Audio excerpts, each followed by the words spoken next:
hours, and another week passes, and sure enough, it goes from bad to worse. And welcome, Marilyn. I'll tell you why it goes from bad to worse.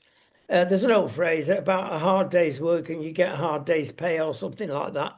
And it's good for you to finish tired in the evening, makes you sleep at night even sometimes. And you feel you've achieved something, but Exactly. not the new gen, because the new gen says, "Oh, I don't want to go out, it's Monday, so I'll stop at home."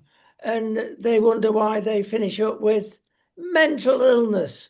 It's absolutely It's caused right. by the work. No, it's not. It's the other way around, isn't it? Well, we are not meant to be isolated people. We are human beings. We are like basically, moved on from the great apes, haven't we? That work in packs and all of So, that. We're some not. some of us have. But you can't, you're not meant to be isolated. So, I mean, it is good to get out and do something. I mean, even if you are at home and just to do someone's gardening is incredibly rewarding and anything just to be and meet people and feel you are contributing. What's ever happened to volunteering, until you find a job. I've got a young lady at the moment that's actually doing my head in, and she really is doing my head in, and she's got mental health issues, right? But she's now applied for a PIP, and this, that, and the other, and she's a perfectly. I mean, she's a trained architect and all of that, and she's like. It drives me mad. And I said, have you actually thought about going back to work? Even if I said, have you actually thought about, well, you're not, because if you're a volunteer, you can obviously you have to work the hours they want you to do, but you can just one day say, I don't want to do it anymore. Yeah, well, at least go back 3 days a week like the rest of the country. Well, exactly, exactly. But I mean, but the thing is, people are now being encouraged to go back. Encouraged, in fact, they are being told to go back into the office now, and I think that's right. I really do, because all my lads, they've all been told they got back go back into the office. I think there's one day when they don't have to or whatever, but really, it should be that way because most jobs you need that interaction with people, and it's just good for you generally to get up and get out and get yourself tarted up to get on the train. Doesn't help when the tubes go on strike at all, but and then you get the build-up of traffic. I mean, really, the traffic is horrendous where we live. I mean, I dread going on the M1. I dread it. Everybody can't drive in Britain at the moment. There's No, too it's many awful. people there. Why don't they It's see the awful. simple truth in that? They're It's not awful. building any roads, and the vehicles are just swamping us. It's terrible. I get quite frightened driving on the M1 because there's so many huge lorries. And yeah, yeah, but nonetheless, you should be getting out there and working, not isolating yourself on your laptop, working from home. I mean, look No, at the social workers. it's the best therapy, isn't it?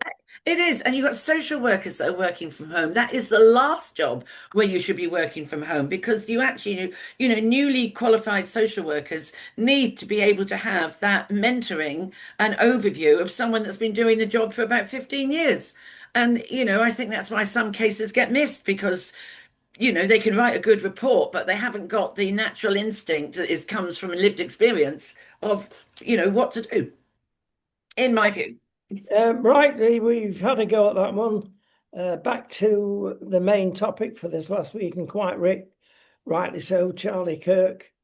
Um, I was interested in the reactions. We all know the reactions of the uh, far left, even the middle left in some cases. Oh, it's Trump's fault because he says things in an exaggerating way and he shouldn't. What is that about? Well, we know what that's about. It's just woke nonsense again. It is not Trump's fault. Oh, well, it's social media's fault. Well, maybe a bit of that in it because we know the dangers, the hidden dangers, and the obvious dangers of some social media. But let's go a bit deeper here. Where's the real fault? Well, it's the way our children and young people are brainwashed, and they Well, are. they are definitely on social media. There's no doubt about it. But it goes back further, doesn't it, to the gun laws in America. I mean, that guy Tyler, his own family had guns. Everybody seems to have guns over there, but there are photographs of him doing target practice when he was a younger lad. There he looks like the all-American middle-class lad, doesn't he? That wouldn't, a nice-looking lad, And then, of course, he gets into this, um, what would you say? Offbeat ideology, and then his roomie is going through transitioning to be a girl, and they've been seen hand in hand kissing and all this sort of stuff. And then that guy probably wound him up to do, the anti-trans debate and all of that. But what is so awful is that, Charlie Kirk's security team, they told him that they believed that 100% chance of him being killed doing these university rallies, and yet he continued with it, but he wasn't going to be silenced, and that's correct. I haven't heard any of his last moments of his speeches. I haven't heard it, but someone said it was, well, was it taken out of context? That it seemed aggressive, but was that just passion? Because I would imagine he was quite a passionate speaker because he believed in everything. And, the only person whose fault it is the guy who did it. I mean, and what I don't understand is Charlie Kirk had quite a lot of money behind him to supply his security team. Yet again, you have another shooter who is up on a roof, like it was with Donald Trump. And people did have it. They got it on their camera, on video proof. Why didn't someone alert and say, oh, there's someone on the roof? I mean, I know it's hindsight's a brilliant thing. But in England, I mean, when Trump's coming over here this week, I mean, they will be all over the rooftops, the police and the snipers, just checking it out. I mean, I think it's so sad. It's unnecessary. It's sad. Whether or not you agree with his mantra or whatever it was, parts of it you might, parts of it you might not. But nonetheless, a young man has been slaughtered with a beautiful wife and two super duper good Georgia's children. And it's brutal. I was so angry yesterday as I went to church, and I was so amazed that prayers were not said for Charlie Kirk and his family. Because take away anything else, strip it right away. He was murdered in plain sight in front of thousands of people. And if that guy, Tyler, whatever his name was, if he thought he was going to silence him, because he was aiming for here, wasn't he? He was aiming for the voice box. There are two different theories on that, strangely. One that you've just mentioned. The second one is he was actually wearing a stab type jacket, which would also repel bullets, and it came actually and hit him in the chest and bounced from there to the neck. Oh, right. So we don't know, but Oh, right. Okay. Well, that would make sense. But either way, I mean, he obviously had, well, he was obviously well trained at what he did, because I mean he spent his childhood doing, if you look at photographs of him with big guns and shooting things, I mean that's something that has got to be changed. It really does have to be. But I was really upset that there were like no prayers were said and all that. I think it's outrageous, actually outrageous. oh yeah, I don't know why we would do that or why we wouldn't do it. I don't get it. the CAV is definitely split down the middle. Yeah, yeah. There's basically, you've got those that believe in the new progressive woke, who's, let one say, prove me wrong if you can, whose churches are dying.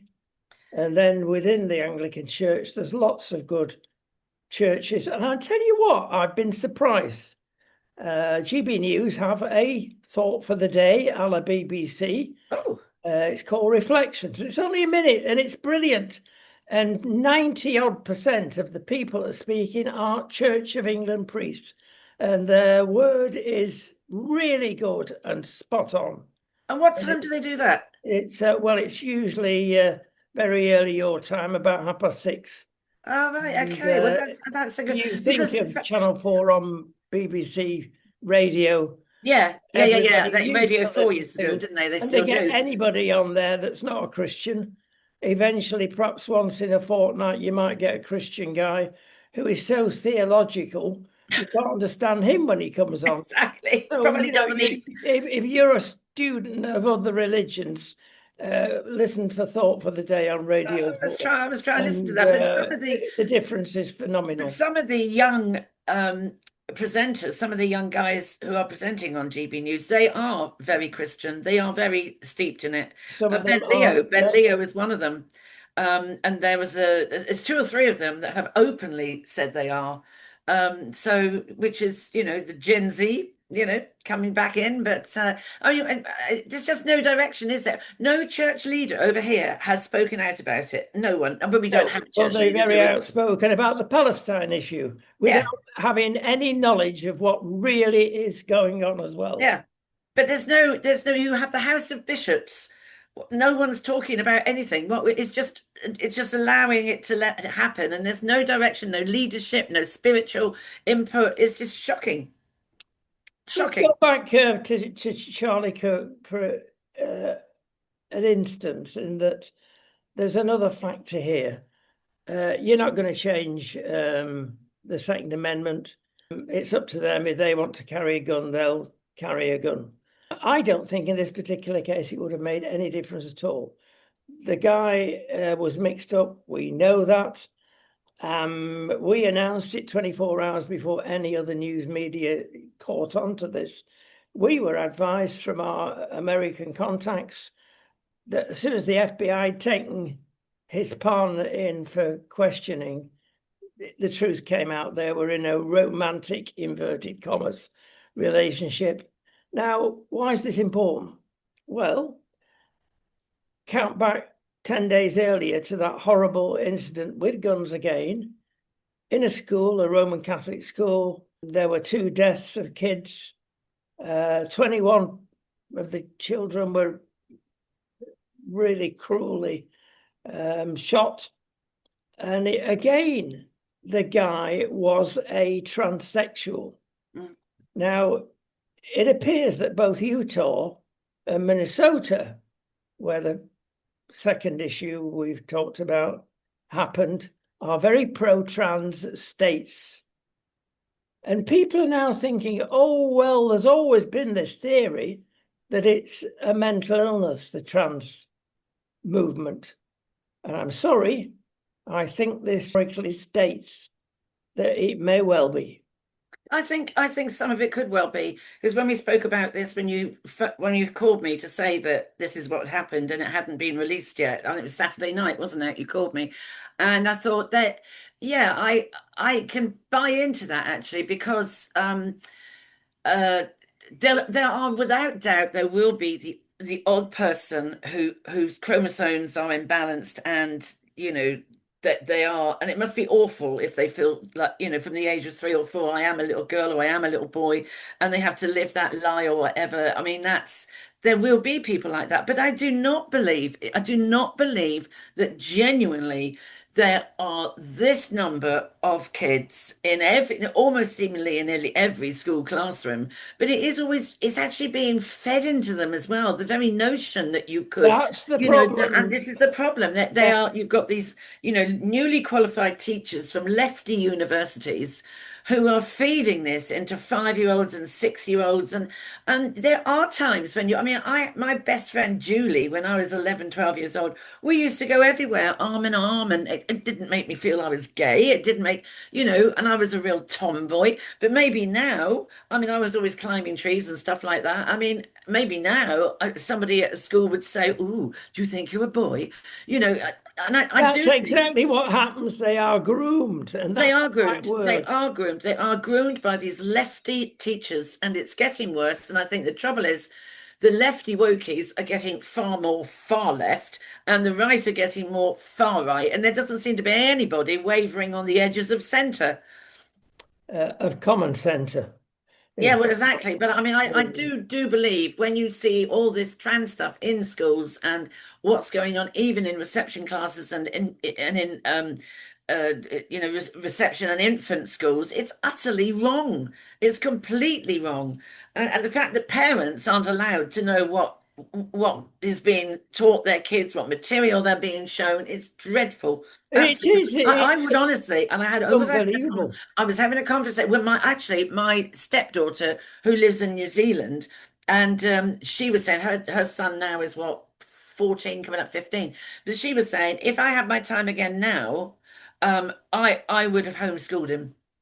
And I would do. I would do because there's too much stuff and bias and a far lefty wokey opinions that are being fed into these kids, and there's no common sense. And yet the decent education, if you like this morning, was it about 1 in 4 children, about a quarter of children don't know about the Battle of Britain.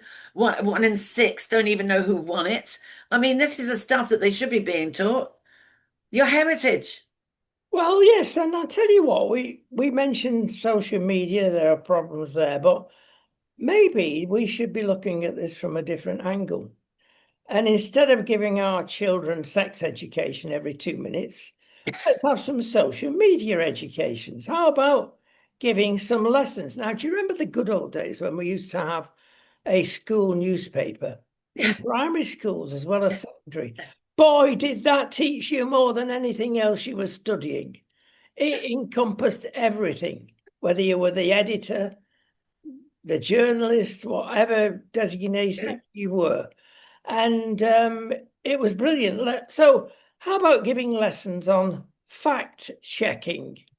Yeah, well, of course, you're talking about AI, aren't you? That is absolutely, yeah. I've Well, got it. that I've goes been, into it. Yeah. yeah, I've been asked to go into a school as soon as possible. It came the email as soon as possible to talk to year 6 and year 5 about AI and how you do need to. I mean, I don't know whether the schools are writing AI policies, but they should do. And what they should be doing and teaching the kids how to cross-check and find out what is not, what is real and what is fake, and should be doing that. Yeah, there's so much out there that is bad and that is nonsense. More of that shortly. But I believe we should learn our lessons and get back to sometimes maybe considered old-fashioned, but it's not. It works. It's been proved to work. Let's get our education on the go again as it should be. Now we got to miss. Well, we'll come back to some of that in a second. Let's go to the boats and let's go to Well, I don't blame. think they'll be crossing today. The sea must be horrendous. Oh, it is. So it's all right. Starmer appears to have got things working at last. No, it's not. It's the weather.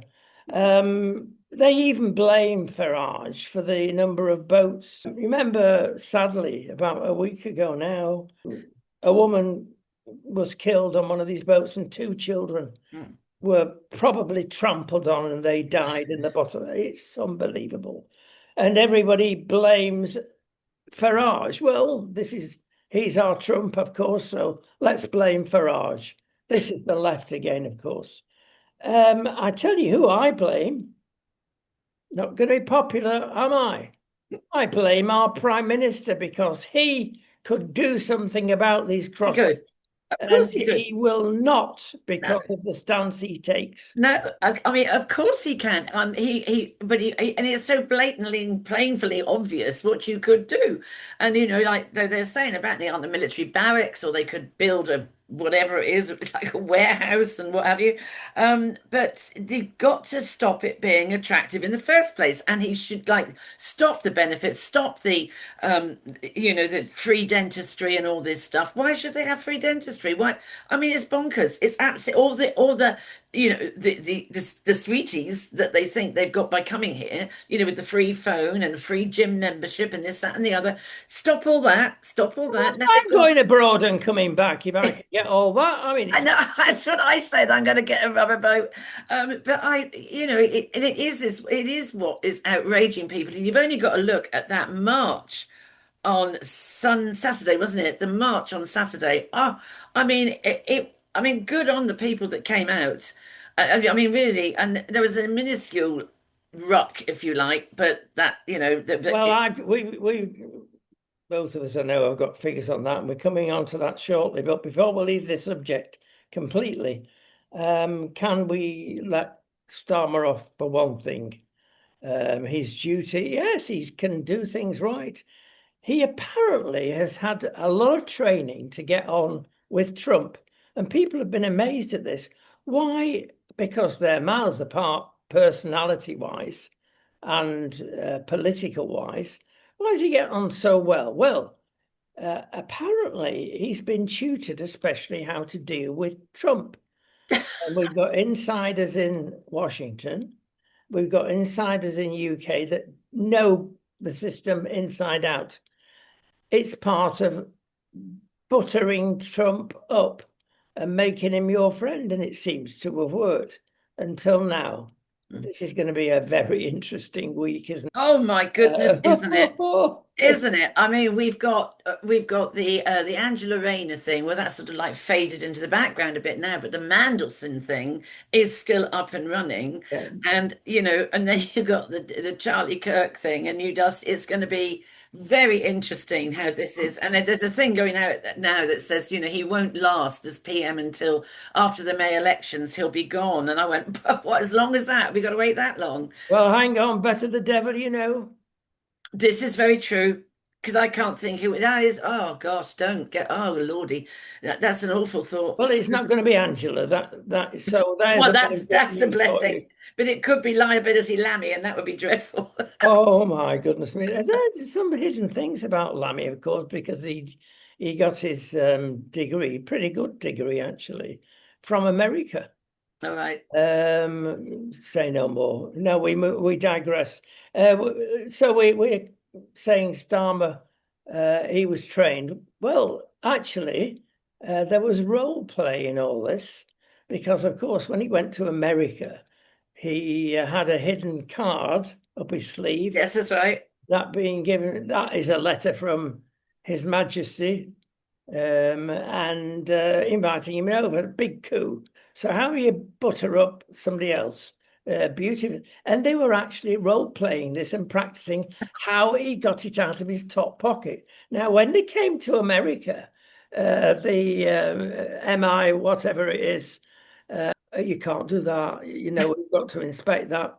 It'll be a day later before it's presented. Then we got the sniffer dogs out, and he wouldn't have anything to do with it. And then one of his assistants, Keir Starmer's assistants, a lady, used her charm on the FBI as it was, and said, no, it's a special thing, this, and they allowed it to happen. So there he was, very well rehearsed. Trump fell for it, hook, line, and sinker, of course. That's because he's a Why they're narcissist. best of mates on the surface. Yeah.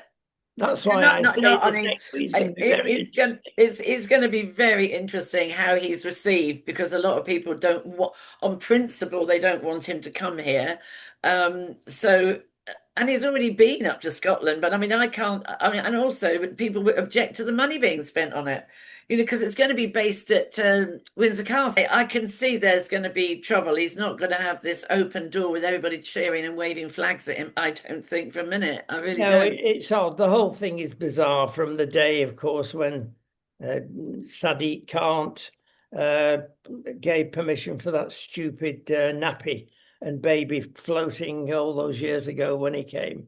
I mean, that was awful. But he was on GB News today being slagged off again, and rightly so. That and Charlie Peters was like, whatever we think about like the Rotherham gangs, the up north gangs, but they're not just up north; they're all over the country in about 50 different places. But it's absolutely on an industrial scale in London: child exploitation, trafficking of 9 and 10-year-old girls across the city. And Yes. what's he doing about it? Nothing. What's he doing No, about it? hence the title Sadiq Kant. Yes, absolutely right. They have a rape every hour that they know about in London. Yes, that It's they know about. absolutely outrageous, and he does nothing. I cannot bear the man. Why has he got a knighthood as well? What's he done to become Sir Sadiq Khan? What the heck's he done? Yeah, and the knighthoods, as we all know, are not what they should be. The ultimate, of course, was when a famous footballer got his knighthood, having failed England for years. And you get a knighthood for failure, of course. Well, you do. Absolutely. Right, we're going to Dubai, and I know you've got your opinions on this, but a certain lady, Mia Oh, O'Brien, was there with her, don't know whether it was a hen party, but her lady mates, and they decided to hold a party. And oh, as is usual with certain people, not recommended wherever you are in the world, the cocaine came out halfway through. Oh, we're not happy with these drinks that were probably illegal anyway in Dubai. And let's get going on some really hard stuff. And they did. And they were caught. And she's got a fine, and I approve of that. Me too. 25 years in jail. Wow, that's a bit heavy. Well, I'm sorry, you know the rules.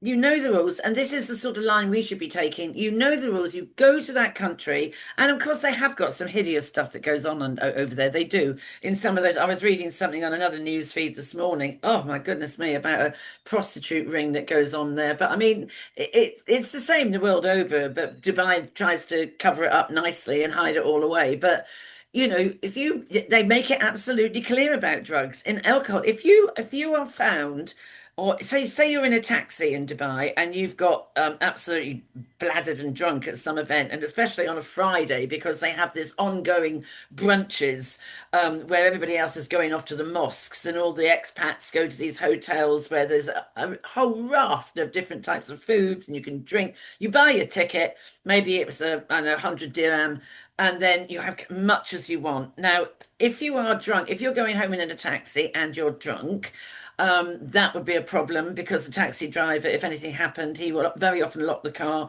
and get someone to take you out. If you go to someone's house and get drunk and you're caught getting drunk, then the actual host of the party gets done because they knew you were drinking and you are responsible for how much drink you put in that glass. But they have got very strict rules about it. And if you are not going to respect those rules, like when we used to first go to Dubai, and that's now changed, but you couldn't have your shoulders exposed. You couldn't wear a strappy t-shirt or anything like that. So you go and you don't wear strappy t-shirts because you're likely to be arrested.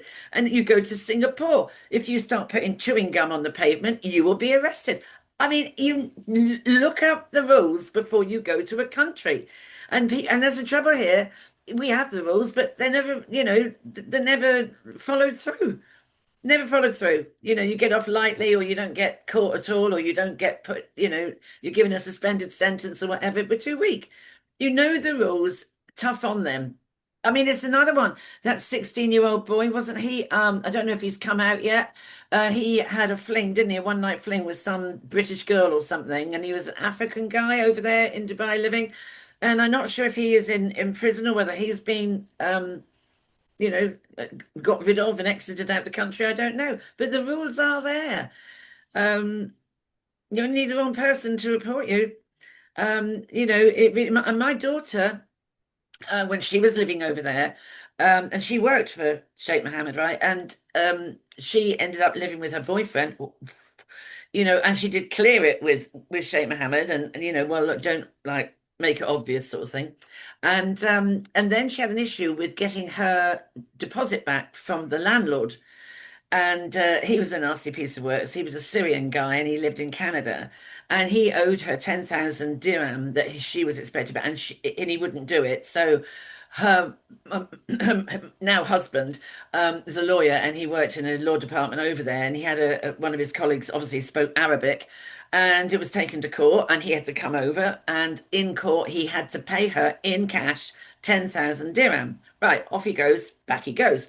Next thing we know is he is reporting my daughter to the authorities to say that against Sharia law, she is living with her boyfriend. And literally, they hightailed it down to the British Embassy the very next day and got married. Because she would have been, I mean, she was terrified. Interesting. There you go. Terrified. There you go. Different cultures in the extreme. Well, Okay. that's the point. That's the point. I was watching something on television the other night, and it was a thriller. I love my thrillers, and it was about people, well-heeled people in America who had helpers, home helps that were from the Philippines. And watching it, I mean, it was, at one point they tried to get rid of this Filipinian girl and they sort of said, look, here's some money. And she said, you don't understand my world, do you? And because with the Filipinians, Granny brings the kids up, the women go and earn the money. But if you were to give somebody, we don't want you anymore, here's some money, that's huge loss of face and terrible for for them to go back to their family because they are the money cow. They're the cash cow. They're expected to send so much money back, all of that. And even though these people are living alongside you, their culture is nothing like the Western culture. And it doesn't make us right, them wrong. It is so different, and there has to be sort of tolerance and understanding and education about the different cultures, in my view. Yep, I agree. The march, unite the kingdom. Lots of things coming out about this, but I'll tell you what, something really worries me, and it should worry everybody in the United Kingdom. And it comes out in almost innocent ways. And that is the number of people taking part. Mm. Now, the police said 100,000, which was absolutely Far more. Far more. yes, it was. I mean, that is dreadful.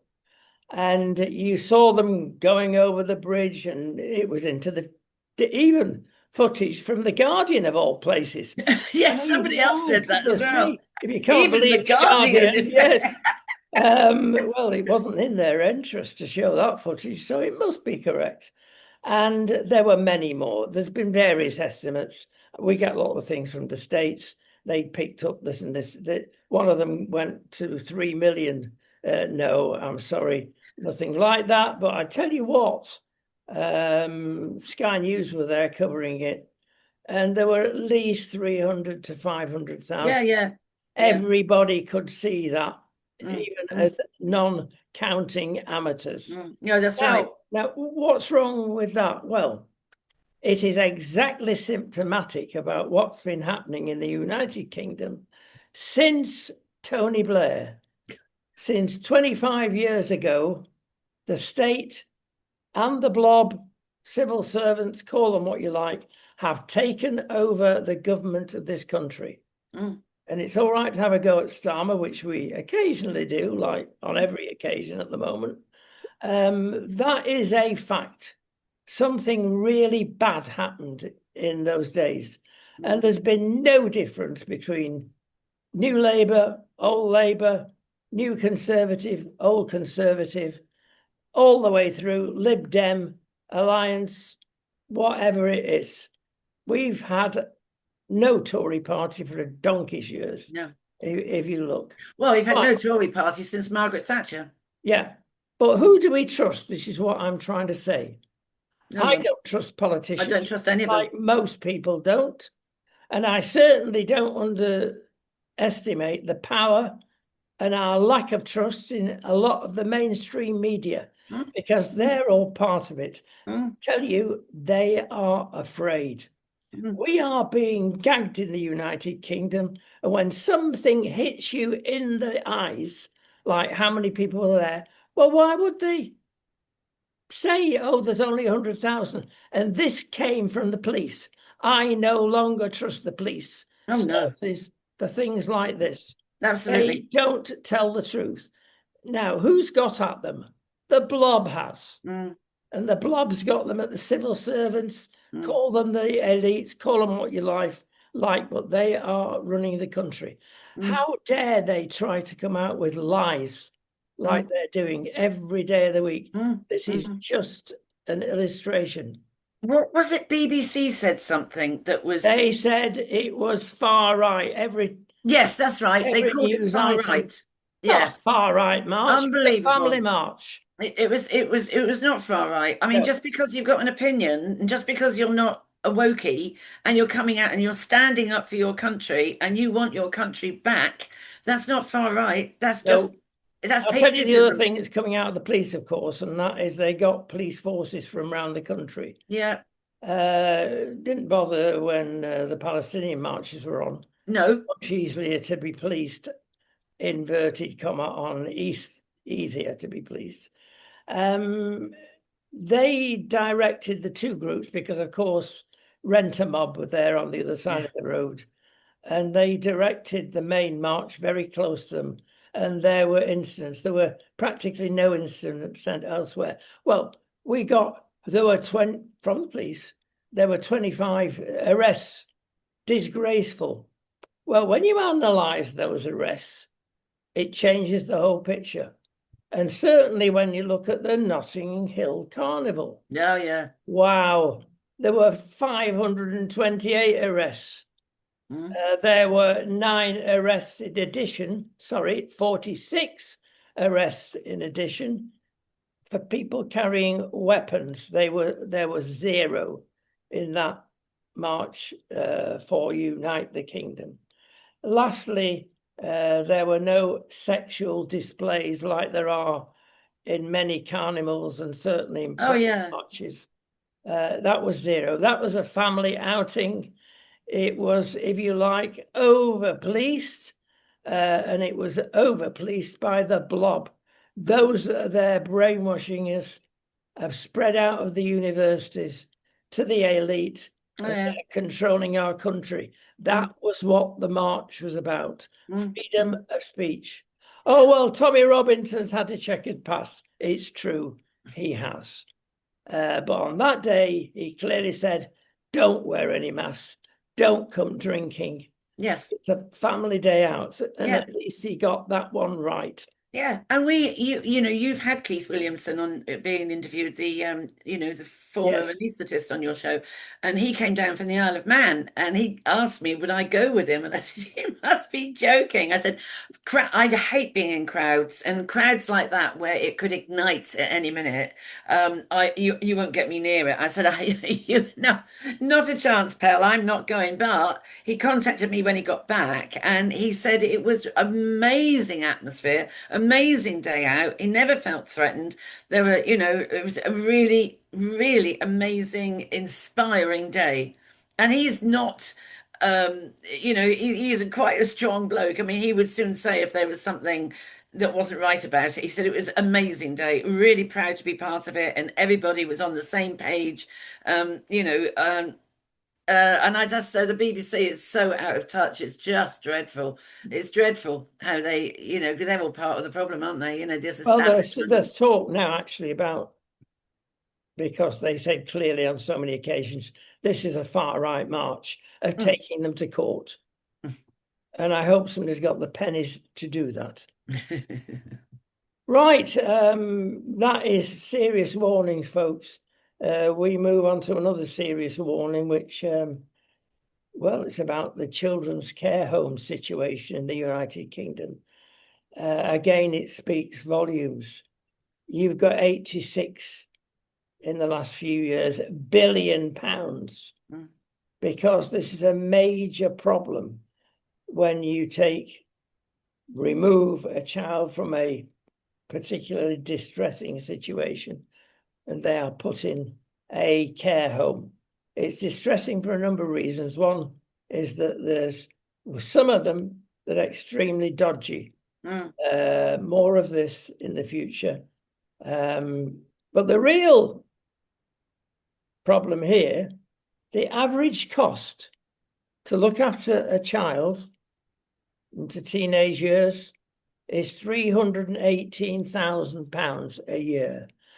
Average cost. And I'll tell you what, some of them are nearly £1 million. Now, hang on, they're not staying in Harrods with a bunch of minors. Are they saying this is the average cost to a parent, or are they saying it's the care home? That's what the state are contributing to their situation. And this reminds me of a word called procurement that the NHS often do, outsourcing. And this is happening again. It goes on procurement. Oh, we're a company, we can help you out. You can't find people to look after these kids. We'll do it for you, but you'll have to pay. It's the easy way out for the state to get the kids looked after, and it costs a fortune. And if you convert that to the problem with the NHS and the procurement there, you'll realize what a failed unit that is. Oh, well, absolutely. Did you see as well that they worked out the cost of having to employ um, uh, interpreters because so many people who go into hospital can't speak a word of English? And I thought when you came to this country, didn't you used to have to pass a test, didn't you? Who's the Queen? What's this? What's the other? It was a sort of an IQ test, wasn't it? On what you knew about England. And if you could speak the language, I can't remember.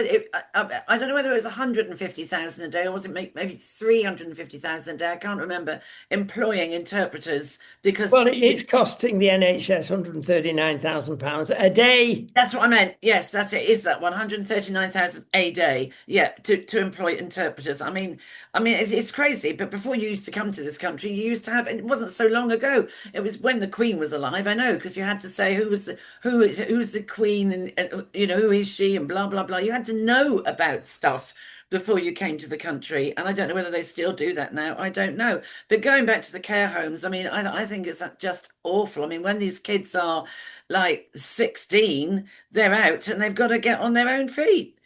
I mean, it's awful. They don't stay in the care home till they're 18. Well, no, and they put them anywhere they can for Oh, they do. convenience and They cheapness. put them on barges on the canals Yeah, and you can finish up in the north of Scotland, miles it's away from terrible. your own home. Yeah. I mean, I have been, to be honest, I have been to see some very good care homes, but that for every one of them, there's a one or the other.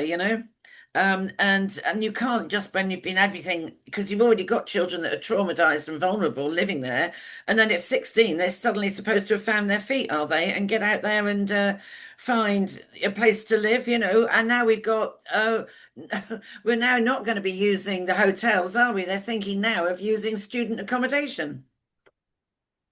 Yes, there you go. The way the student situation is going, maybe they'll have plenty available because the mantra now, of course, and I believe it's correct, is let's start you on a course to become an electrician, can we? And that is sound advice, more suited to the whole country. Never Absolutely mind right. you as If an you learn a individual. trade, you can be your own boss and you can earn a lot of money. I've always said it when I was teaching, and it was Tony Blair that came up with this. Every child should go to university. No, they shouldn't. No, they shouldn't. If they want to, and they've got the grades to do it, but we do need those people that are going to be mechanics and electricians and plumbers and carpenters. You need all that. You need those people. And I know some people now they do this sort of like the well, that's come back again, hasn't it? Day release. You can go and join an accountancy firm and do 1 day release, and that's all great stuff. You don't run up the debt of being at uni, and you're not going to be infiltrated by a load of woke lecturers. So, well, look, you mentioned, and we said we'd come back to it about AI and where it can be help and the opposite. And AI chat GPT, which a lot of people go for, has come across a bit of a problem. Again, it's leading people more than ever into having mental health problems. Oh The God. reason is that people are encouraged to make chat a friend. Oh yes, Get yes, on with your friends. yes. Oh, really? And it Mm. becomes a substitute for the real thing. Yes, They're yes. asking things like, should I get married to this particular person? What should I do for my night out? And it comes up with, I'm afraid, a lot of very bizarre answers that are leading it to upset the participant, the real participant, the victim, and that's the right word again, of this. And it leads to trauma. It's even led to suicide. Well, can you be surprised? Not really. I mean, if you've got that vulnerability and you're not like a really resilient sort of person, and I did actually see something online this morning that said, too many children are thinking that this AI is a person. You are talking to a bit of technology, Yes, and that is one of the things it said about teaching children that this is not a human being. This is technology talking to you. And yes, I mean, if you start befriending a bit of technology, you've got some serious issues, haven't you? exactly that. Well, there used to be lots of adverts saying "Welcome to Britain." Now it's the opposite, of course, or "Welcome to this town," "Welcome to this city," or whatever. Um, Welcome to Britain, the term should be. Free democratic Britain. Now, obviously, here we've got tongue in cheek. Welcome to the place that will allow hate speech as long as you don't upset another person. Yeah, all right, that's not easy to obtain. Then we welcome to Britain who have got Ofcom. Now, let's take something serious again in all this. Ofcom are really the big brother of this lot, owned by the government, because I can't think of three better presenters of programs, of information, real information, than GB News had and got rid of. And Dan Wootton. actually a lot more, but I'm thinking of the Steenman and your favourite Dan Wootton, of course. Dan Wootton, yeah. And we got Mark had to leave. I say had to leave, it was put on them. Just like I was surprised this weekend when even GB News upped the figures on that march to 150,000. They've been got at, I thought. That's rubbish. And they've been got at. There's a lot of pressure, and it comes back to us. And we're getting lots of pressure now from the tax office, who are getting in touch with Facebook on every occasion they can and finding out, have we bought a new luxury yacht? Well, you don't have any sympathy with people that say, I've got my tax paid, it's been tuppence. Yeah, that's in the extreme. But when it comes to ordinary people and they're banging people up on this basis, of course, it's always been true that we've had a thing as a country. Until last year, there were more CCTV cameras in Britain than the whole of the rest of Europe. Yeah, we are the most watched country, aren't we? But we're still the most watched country, but other countries are catching up, so it's not including the rest of Europe. Now, and it's going even worse with the identity cards. Not time to discuss that. But we are not living in a free country. Back to the march. That was what it was all about. That's right. I mean, that's right. And I mean, it is interesting how I did an interview with GB News the other day, and they put it out on X, and very quickly it was taken down. And I rang them up and I said, was that a problem? I mean, oh no, we don't know what happened. And we were talking about Keir Starmer, and we were talking about what were we talking about? I can't. Oh, Mandelson. That's right, and Mandelson. And yeah, it went up there, and oh no, LBC. It was LBC, and it went up there on. Oh, well, they put it up. They must have been pleased with it, and then it was taken down, not available. So, but they thought it was great, but it was to do with Keir Starmer and Mandelson, and that story rumbles on. And I don't, Mandelson was economic with the truth. No, that equals lie.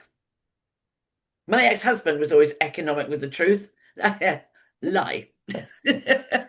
So dear. Right, come on. We've run out of time, but we've got to cover this item. It's so important. And it includes, of course, Mad Miliband and his net zero.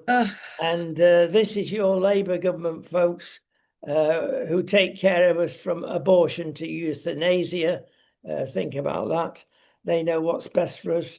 And they've decided now maybe they should change their view of when you go, or when they let you go, or when they even encourage you to go, that you should perhaps no longer go to the furnace. You should be under the sod. A lot of sod's going to come out of this. And let me tell you, the new rules for crems, the crematoriums are coming in. This has already gone through the blob, and it's about to come out. And they've been in touch with funeral directors already all over the country. And you heard it again, folks, on our program here. And apparently, most of the crems use high-powered gas ovens to get you into that magic pot to sit on your mantelpiece of granny. and it takes about 2.5 hours to get enough ashes together and you to be out of the way. If you're a big bloke, it'll take 3.5 hours. And they're thinking now of saying, well, we've got to use sustainable power, net zero power. So a bit of black humor, I'm sorry, coming out on this one. And to get rid of granny is going to cost a lot more. And we've got to get and encourage solar panels to heat electrically these furnaces. Let me tell you, it in some instances can double the time. So it Yeah, really I can imagine. defeats the whole purpose of Yeah. it, getting rid of you. And I can see the day when they're going to say, oh, we can't get rid of granny today. We've got no sunshine. We've got no wind. You'll have to wait till the wind comes up. And yes, it's a bit bizarre, isn't it? But you can't, that this argument doesn't, the amount of ground and it takes to actually have an actual cemetery, that takes up a heck of a lot of land. And I wouldn't have thought the housing minister was going to like that very much. If you're going to be shoved into the sod, that takes up Well, all I the mean, space. it's good for the allotments. It helps the plants to grow. I jest. And well, it gets worse because they're even talking about now of getting you in under the sod, bamboo coffins, Oh yeah. and wicker. Wicker ones, yeah. I've seen Because quite a few because we live near the Crem. There's a brand new Crem that's opened up last year. It's very, very elegant and discreet. It's lovely. But I've seen when the hearses go through, I've seen quite a few of the well, wicker it's ones. good for the environment. That's the Mm. idea. It goes even worse. They want to stop you having any mercury fillings because it'll damage the ground you're buried in Well, or it the damages your body. It yeah, yeah, damages. well, yes, that's the first thing, cause you shouldn't have mercury I fillings. mean, that's Get rid of what's them. happened with, with our generation had those mercury fillings, and that's why my husband has had to have 9 teeth out because the mercury fillings were upsetting the dementia because it was Yes, leaching into the bloodstream. it does. It does. And another thing also that they don't like burning an ordinary coffin because it has coffin glue to Oh keep yeah, it yeah, yeah, together. yeah, It's the yeah, coffin glue that puts nasties in the atmosphere. yeah. And also, don't get embalmed and be burned because that does a real lot of good to the atmosphere. Yes. Now, even a further stage, and it's been enacted actually. They've come along with the theory of net zero, put a creme near where it's going to be really helpful. So all the heat that comes out of the creme, let's get it to build a nice hot water plant that can be fed into a building and heat from the creme will heat the building. And they've done this in Redditch, in Birmingham already, and it heats the town hall swimming pool. Uh-oh. Yes, I mean, come on, what's that floating in the water? My mind Someone's goes teeth. into overdrive, or even worse. Have we gone a bit too far? Well, we already have. But this illustrates the point with this stupid net zero. Carbon dioxide is good for you, folks. Look how much greener the planet is now. You've only got to get up on a NASA satellite than it ever was. It's good for us. You can't be without it, can you? Well, Oh there you dear. go. Well, That's our. on that happy note, on a Monday. Oh, yeah, we got another figure on crems that's just come out actually. 80% of us want burning Yeah, yeah. as I'm one of opposed them. to sodding. Yeah, I want. Um, Yeah, I don't want to be eaten by the worms. Thank you. oh, there you go. So Right. those are the facts, and we leave you with a pleasantry on those. And we'll see you very shortly. Bye bye.